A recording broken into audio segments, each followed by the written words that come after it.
उत्पादकं यत् प्रवदन्ति बुद्धेः अधिष्ठितं सत्पुरुषेण सांख्याः व्यक्तस्य कृत्स्नस्य तदेक बीजम अव्यक्तमीशम गणितम च वंदे। मित्रों,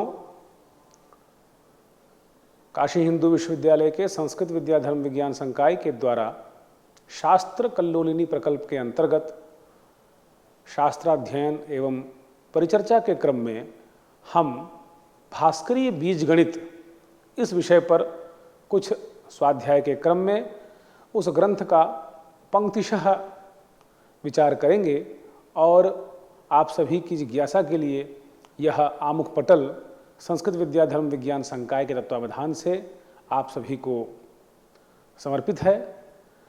ज्योतिष शास्त्र की गणितीय परंपरा का यह एक महत्वपूर्ण ग्रंथ है जिसे हम चर्चा करने जा रहे हैं। बीज गणित यह आधुनिक गणित से भी जुड़ा हुआ है। वर्तमान में गणित की जितनी शाखाएं प्राप्त होती हैं उनके कई प्रकार के जो मूल हैं वे हमारे भारतीय ज्योतिष के ही सिद्धांत हैं। तो भारतीय ज्योतिष की परंपरा में किस प्रकार अंक गणित, बीज गणित, ज्यामिति इन सब का विकास हुआ, इस विकास के क्रम में एक महत्वपूर्ण अवदान भास्करीय बीज गणित का है। जैसा कि नाम से ही स्पष्ट है कि इसके लेखक आचार्य भास्कर हैं और बीज गणित यह एक विशेष प्रकार का गणित है जिसमें दो अलग अलग पद हैं। तो थोड़ा हम चर्चा करेंगे इस क्रम में कि बीज गणित क्या है, इसकी उपयोगिता क्या है, भारतीय ज्योतिष में इसका क्या महत्व है, आचार्य भास्कर ने इसका किस रूप में वर्णन किया है और आगे के क्रम में ग्रह गणित में कैसे इसका उपयोग होता है। तदनंतर हम अगले कालांशों के माध्यम से हम प्रयास करेंगे कि बीज गणित के मूल ग्रंथ का पंक्तिशः हम यहाँ पर विवेचन प्रस्तुत कर सकें। आप सभी के सहयोग की अपेक्षा करते हुए हम प्रारंभ करते हैं आचार्य भास्कर प्रणीत बीज गणित के इस उपक्रम को। तो मित्रों, ज्योतिष शास्त्र जो वेदांग है, वेदों के 6 अंगों में से नेत्र रूपी अंग है और इस नेत्र रूपी अंग का हेतु इस कारण से है क्योंकि ज्योतिष शास्त्र का अध्ययन करते समय हमें ग्रह नक्षत्रों की गणना के लिए जिस प्रकार की गणित की प्रक्रिया की आवश्यकता है उन प्रक्रियाओं के संपादन में एक विधि है जिस विधि के लिए हमें बीज गणित की आवश्यकता पड़ती है। तो गणित मुख्यतया भारतीय ज्ञान परंपरा में 3 प्रकार का है। एक अंक गणित है। अंक गणित मतलब जहां अंकों का विन्यास होता है और प्राचीन गणित की परंपरा में हम भित्तिकाओं पर, मृत्तिकाओं पर, मिट्टियों में, शिलालेख पर लिख करके हम गणित किया करते थे और प्रश्न हमें ज्ञात रहते हैं और अंकों के माध्यम से अंकों का ही ज्ञान किया जाता है। उसको हमारे यहाँ अंक गणित कहा जाता है। तो अंक गणित के जो सबसे प्राचीन आचार्य हुए उन आचार्यों की परंपरा में अंक गणित के अलग अलग हमें सिद्धांत प्राप्त होते हैं, परंतु आचार्य भास्कर ने अंक गणित का स्वतंत्र ग्रंथ लिखा जिसको हम लीलावती के नाम से जानते हैं। लीलावती भास्कराचार्य की जो रचना है, सबसे प्रसिद्ध रचना लीलावती हम मानते हैं। उसी क्रम में लीलावती जब अंक गणित का क्रम पूरा होता है तो बीज गणित का क्रम आता है। बीज गणित में गणित पद तो पदार्थ समान है, बीज शब्द विशेष है। बीज क्या है? बीज मतलब रहस्य, बीज मतलब अज्ञात पदार्थ, बीज मतलब गणितीय प्रक्रिया में वो विषय जो हमें सामान्यतया ज्ञात नहीं है। ज्ञात तो अंकगणित में भी नहीं होता है, लेकिन प्रक्रिया हमें अंकीय ही करनी होती है, इसलिए उसको हम अंकगणित कहते हैं। लेकिन बीज गणित का वैशिष्ट्य ये है कि यहाँ पर एक हमें कल्पना करनी होती है जिसको आधुनिक गणित में हमारे यहाँ हम अलजेब्रा कहते हैं। एक हमें वर्ण की कल्पना करनी होती है और उस वर्ण के कल्पना के द्वारा गणितीय प्रक्रिया करके हम अंक का विन्यास करते हैं, अंक का आगमन करते हैं। तो प्रक्रिया जो है वो गणित की ही है, लेकिन माध्यम जो है उसमें बीज होता है। बीज मतलब जिस संख्या को हम या जिस संख्या को हम बीज रूप में, वर्ण रूप में कल्पित करते हैं उसको हम बीज कहते हैं। और उस संख्या का जो आश्रय है वह वर्ण है, क्योंकि उस वर्ण से हमने ए बी सी या अ ब स कुछ कल्पित किया, अंत में उस अ से कोई संख्या निष्पन्न होगी, तो वो संख्या उस वर्ण में समाहित रहती है, इसलिए उसको हम बीज कहते हैं। वो क्या है, कितनी संख्या है, इसका ज्ञान हमें नहीं होता, इसीलिए इस गणित की प्रक्रिया को हम बीज गणित कहते हैं। बीज गणित को कुछ आचार्यों ने रहस्य गणित भी कहा है, क्योंकि अज्ञात से ज्ञात की ओर बढ़ते हैं हम। अंक गणित में हम ज्ञात से ज्ञात की ओर बढ़ते हैं, जो संख्याएं हमें ज्ञात हैं उन्हीं संख्याओं में हमें कोई संख्या प्राप्त होगी। लेकिन बीज गणित में हमारे मान किसी भी प्रकार के हो सकते हैं और हम वर्ण से संख्या तक की यात्रा करते हैं। तो जो द्वितीय सोपान आता है गणित में, वो बीज गणित का आता है। तृतीय जो सोपान है वो सोपान है रेखा गणित का, या हम कहें उसको ज्यामिति का भी भाग हम कहते हैं। रेखा गणित या ज्यामिति एक ही गणित के अनुपूर्वी हैं। ज्या या रेखा मतलब जो हमारा सामान्य जीवन का व्यवहार है, किसी भी वस्तु के दीर्घत्व का, उसके लंबाई का, चौड़ाई का, ऊंचाई का, घनत्व का, इसका मापन जिससे हम करते हैं उसको हम ज्यामिति के अंतर्गत लेते हैं। ज्यामिति गणितम, ज्या मतलब विस्तार, एक तरह से जिस किसी पदार्थ के विस्तार का हम गणना करें, क्षेत्र का, क्षेत्रमिति भी इसका नाम है। ज्यामिति का दूसरा नाम क्षेत्रमिति है। तो और चूंकि सभी का प्रारंभ जो है रेखा गणित से होता है, इसीलिए तीसरा जो गणित है वो रेखा गणित है।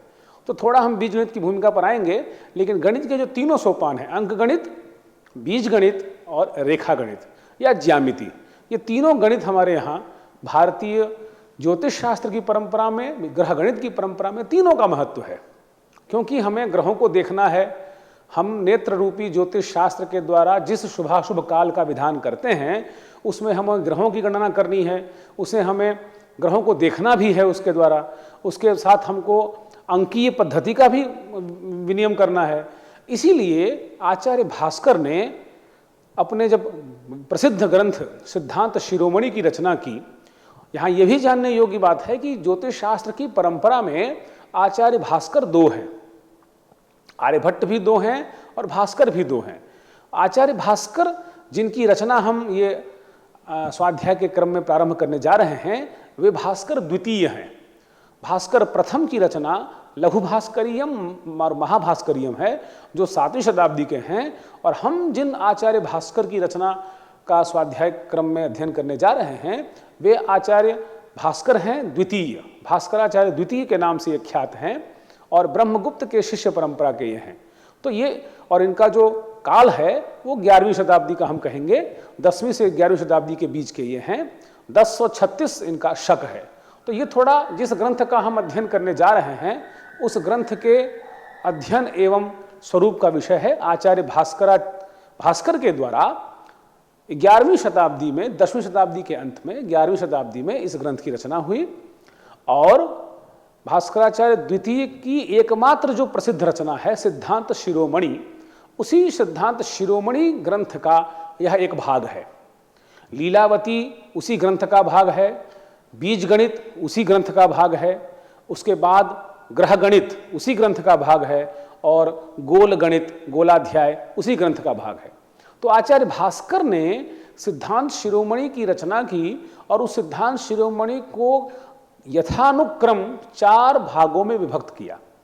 प्रथम भाग लीलावती है, द्वितीय भाग बीज गणित है, तृतीय भाग ग्रह गणित है जिसको सिद्धांत शिरोमणि का हम गणिताध्याय कहते हैं, और चतुर्थ भाग गोलाध्याय है जो इन सभी गणितीय प्रक्रियाओं की उपपत्ति अर्थात हेतुभूत कारण का निरूपण करता है, ग्रह गणित से लेकर अंक गणित तक को।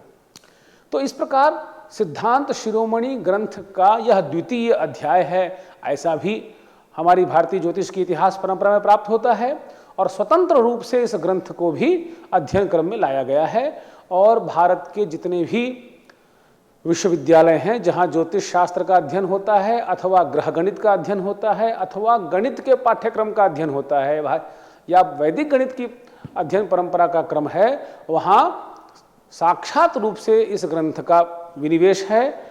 कहीं कहीं पाठ्यक्रमों में अपरोक्ष रूप से भी इसके कुछ सिद्धांत, विशेष रूप से करणी, कुट्टक, यह जिसका आएगा क्रम आगे बताएंगे हम, तो ये सभी विषय पाठ्यक्रम में ग्रंथ के रूप में अथवा विषय के रूप में ज्योतिष शास्त्र के पाठ्यक्रम में सर्वत्र नियोजित है। गणित मात्र भी है, इसकी उपपत्ति भी है, और इसके आधार पर अंक गणित का प्रयोग करते हुए कैसे हम ग्रह गणित में इसका विनियोग करें, इसकी चर्चा भी आचार्य भास्कर ने की है। तो बड़े महत्वपूर्ण ग्रंथ की ओर हम बढ़ेंगे, और इस ग्रंथ का क्या प्रयोजन है, इसका कौन अधिकारी है, और इसको पढ़ने के क्या उद्देश्य हैं, वो सभी इस क्रम में आगे आएगा। एक महत्वपूर्ण बात इसमें यह है कि आचार्य भास्कर जब ज्योतिष शास्त्र के अधिकारी का निरूपण करते हैं कि ज्योतिष शास्त्र के अध्ययन के लिए कौन अधिकारी है, इन ग्रंथों के प्रणयन से पूर्व आचार्य भास्कर ने एक बड़ी महत्वपूर्ण बात गोलाध्याय में कही कि इन सभी ग्रंथों के प्रयोजन का निर्माण का क्या प्रयोजन है। तो कहा कि ज्योतिष शास्त्र के अध्ययन का अधिकारी ही वही है जो अंक गणित, बीज गणित, ग्रह गणित और गोल इन सब का ज्ञाता हो। विशेषकर गणित ही इन सब का मूल है। इसलिए कहा उन्होंने कि द्विविध गणित मुक्तम व्यक्तम अव्यक्त युक्तम। दो प्रकार की गणित है, एक व्यक्त है, एक अव्यक्त है। और उस दोनों प्रकार की गणित से, व्यक्त गणित से और अव्यक्त गणित से जो प्रक्रियाएं होती हैं, उन प्रक्रियाओं को जानने वाला व्यक्ति द्विविध गणित मुक्तम व्यक्तम अव्यक्त युक्तम तद अवगमन निष्ठ, उसको जानने में तद अवगमन निष्ठ, उसकी प्रक्रिया को जानने में जो निष्ठ है, दक्ष है, अर्थात व्यक्त और अव्यक्त ये दोनों प्रक्रियाओं को जानना नितांत आवश्यक है। शब्द शास्त्रे पटिष्ठ, और व्याकरण शास्त्र भाषा का भी ज्ञान अपेक्षित है, उसमें भी निष्ठता अपेक्षित है।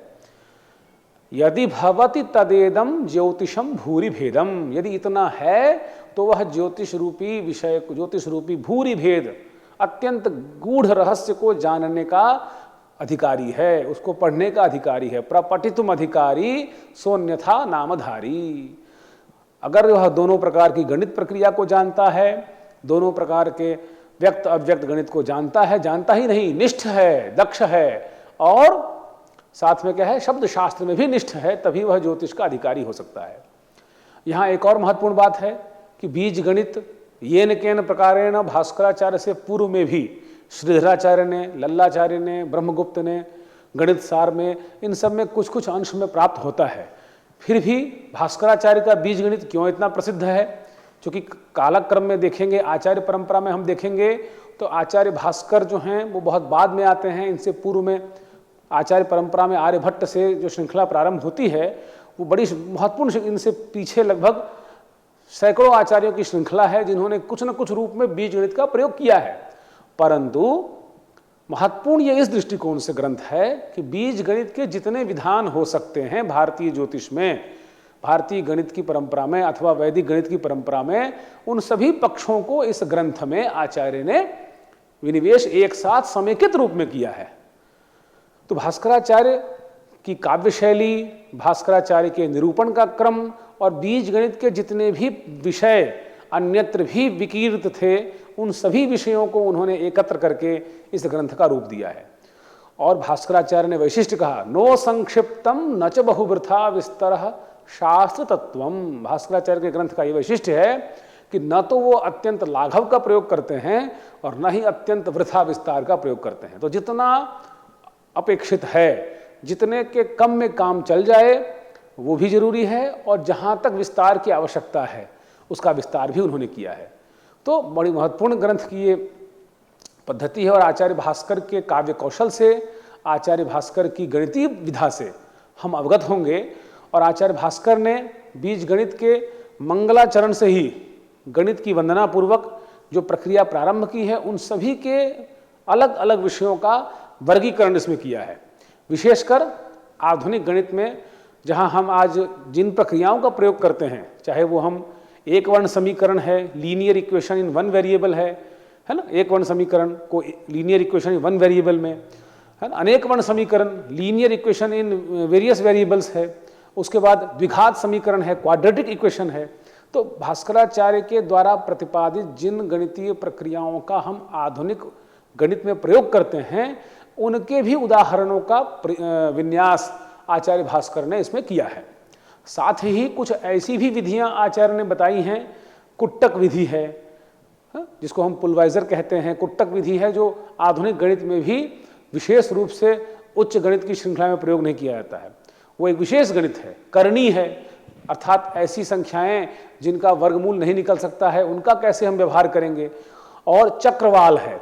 चक्रवाल मतलब अनेकों बार जब ग्रह भ्रमण करता है तो कब कब वह चक्र की तरह घूमते हुए कितनी बार वो शून्य पर आएगा, कितनी बार वो एक स्थान को स्पर्श करेगा, इस प्रकार की भी गणितीय प्रक्रिया आचार्य भास्कर ने बीजगणित में कही है। तो ये बड़ा ही महत्वपूर्ण ग्रंथ है, गणित की दृष्टि से भी, खगोल विज्ञान की दृष्टि से भी, भारतीय इतिहास की दृष्टि से भी, कि किस प्रकार के व्यवहार, जब आप देखेंगे तो आचार्य भास्कर ने इसमें कई उदाहरण ऐसे दिए जिसमें उन्होंने उस समय के लोक व्यवहार का, भार की मात्रा का, योजन की मात्रा का, अन्नादि की मात्रा का, भक्ष्य वस्तुओं का, तो ग्रंथ का एक और वैशिष्ट्य है कि इससे हमें तत्कालीन संस्कृति का, जीवनचर्या का, व्यवहार का, इसका भी हमें भान होता है। तो भास्करी बीजगणित पर केवल गणितीय दृष्टि से ही नहीं, ऐतिहासिक दृष्टि से भी कई प्रकार के शोध हुए हैं। काव्य की दृष्टि से भी यह अनुपम ग्रंथ है। शायद ही कोई ऐसा छंद है जिसका प्रयोग आचार्य भास्कर ने इस ग्रंथ में न किया हो। और विषय की दृष्टि से, भारतीय अध्ययन क्रम में विषय की दृष्टि से, गणित की दृष्टि से यह एक ऐसा ग्रंथ है जिसका लीलावती और बीजगणित समानांतर रूप से ऐसे दो ग्रंथ हैं जिनका भारतीय भाषाओं के साथ साथ आंग्ल भाषा में और विदेशी कई भाषाओं में इसका अनुप्रयोग किया जा रहा है। वर्तमान विगत 10 वर्षों से जब हम भारतीय ज्ञान परंपरा की ओर चल रहे हैं, बीजगणित की ओर चल रहे हैं, हम भारतीय गणितीय विधाओं को देख रहे हैं, तो इन विषयों का निवेश उच्चतर शिक्षण संस्थानों के साथ साथ, पारंपरिक संस्थानों के साथ साथ जो आधुनिक शिक्षण संस्थान हैं, वे भी इन विधियों का प्रयोग अपनी गणितीय प्रक्रिया में करते हैं। इसीलिए बहुत ही विचार विमर्श के उपरांत भास्करी बीजगणित के ग्रंथ का इस शास्त्र कल्लोलिनी के प्रकल्प में प्रथमतया निर्धारण किया गया कि हम ऐसे ग्रंथों को जो सबके लिए उपयोगी हैं और हमारे जितने पारंपरिक अध्येता हैं वे भी, जो आधुनिक विषय के अध्येता हैं वे भी इन शास्त्र प्रतिपादित ग्रंथों को सहजता से समझ सकें, इस दृष्टिकोण से आपके समक्ष यह उपक्रम प्रस्तुत है। हम बीजगणित के मंगलाचरण से प्रारंभ करते हुए इस क्रम को आगे बढ़ाएंगे। तो पहला जो मंगलाचरण आचार्य भास्कर ने इसमें किया है, इसमें 2 मंगलाचरण हैं और दोनों मंगलाचरणों का एक विशेष वैशिष्ट्य है। वो सामान्य मंगलाचरण जो प्रथम, जो नमस्कारात्मक है, विशेषकर इसमें 2 प्रकार के मंगलाचरणों में अलग अलग वैशिष्ट्य है। पहला जो मंगलाचरण आचार्य भास्कर ने किया वो है उत्पादकम यत् प्रवदन्ति बुद्धेः अधिष्ठितम सत्पुरुषेण सांख्याः व्यक्तस्य कृत्स्नस्य तदेक बीजम अव्यक्तमीशम गणितम च वंदे। ये पहला मंगलाचरण है। तो इसमें आचार्य अभिवंदन भी कर रहे हैं अपने अभीष्ट का, और साथ ही साथ क्या हम बताने जा रहे हैं उसकी भी चर्चा कर रहे हैं। चर्चा हम मंगलाचरण की आगे करेंगे, लेकिन सामान्य जो ये श्लोक है, उत्पादकम यत् प्रवदन्ति बुद्धेः, जिसको हम बुद्धि का उत्पादक मानते हैं, कौन मानते हैं? सांख्याः। सांख्य दर्शन में महत् तत्व से जिसकी उत्पत्ति मानी गई है, उत्पादकम यत् प्रवदन्ति बुद्धेः अधिष्ठितम सत्पुरुषेण सांख्याः। सांख्याः, सांख्यों के द्वारा जिस पदार्थ को, उत्पादकम यत् प्रवदन्ति, बुद्धि का जिसको उत्पादक कहा गया है, किसको कहा गया है? महत् तत्व को कहा गया है। तो उत्पादकम यत् प्रवदन्ति बुद्धे अधिष्ठितम सत्पुरुषेण, और वो महत् तत्व कैसे उत्पन्न करता है? तो पुरुषेण अधिष्ठितम, जो पुरुष रूप में अधिष्ठित है। अर्थात भगवान विष्णु के अर्थ में यह मंगलाचरण है कि ऐसे भगवान विष्णु को, ऐसे भगवान पुरुष रूप, पुरुष को जो सभी पदार्थों में उत्पादक का हेतुत्व है, उस जिसमें जो उत्पादक का हेतुभूत है, ऐसे भगवान विष्णु की उत्पादकम यत् प्रवदन्ति बुद्धेः अधिष्ठितम सत्पुरुषेण सांख्या, सांख्य दर्शन में जो सत्पुरुष के रूप में ख्यात है और बुद्धि के उत्पादन में कारक है। और व्यक्तस्य कृत्स्नस्य तदेक बीजम, समस्त व्यक्त पदार्थों का, समस्त अव्यक्त पदार्थों का, अर्थात जो हमें व्यक्त और अव्यक्त गणित अर्थ में भी हैं और सामान्य लोक अर्थ में, व्यक्तस्य कृत्स्नस्य, व्यक्त समस्त पदार्थों का, जितने भी व्यक्त पदार्थ हैं, कृत्स माने सकल पदार्थों का, तदेक बीजम, वही एकमात्र बीज है। वही एक बीज मतलब बुद्धि मानिए उसको, अथवा उस पुरुष को मानिए, अथवा उस गणित को मानिए। व्यक्तस्य कृत्स्नस्य तदेक बीजम, समस्त सकल पदार्थों को जो भी हमें पदार्थ नेत्र से दिखाई दे रहे हैं, दृष्टिभूत हैं, उन सब में कहीं ना कहीं गणित विद्यमान है, उन सभी का एक परिमाप है। तो ये एक मंगलाचरण बड़ा विशिष्ट है, इस पर हम आगे व्याख्यान करेंगे। और अगला जो उसका श्लोक है कि क्यों इस ग्रंथ का आचार्य ने प्रणयन किया, तो दूसरा मंगलाचरण आचार्य करते हैं कि सामान्य गणित तो हम कर सकते हैं लीलावती से ही, लेकिन कुछ ऐसी प्रक्रियाएं हैं जो लीलावती से संभव नहीं है।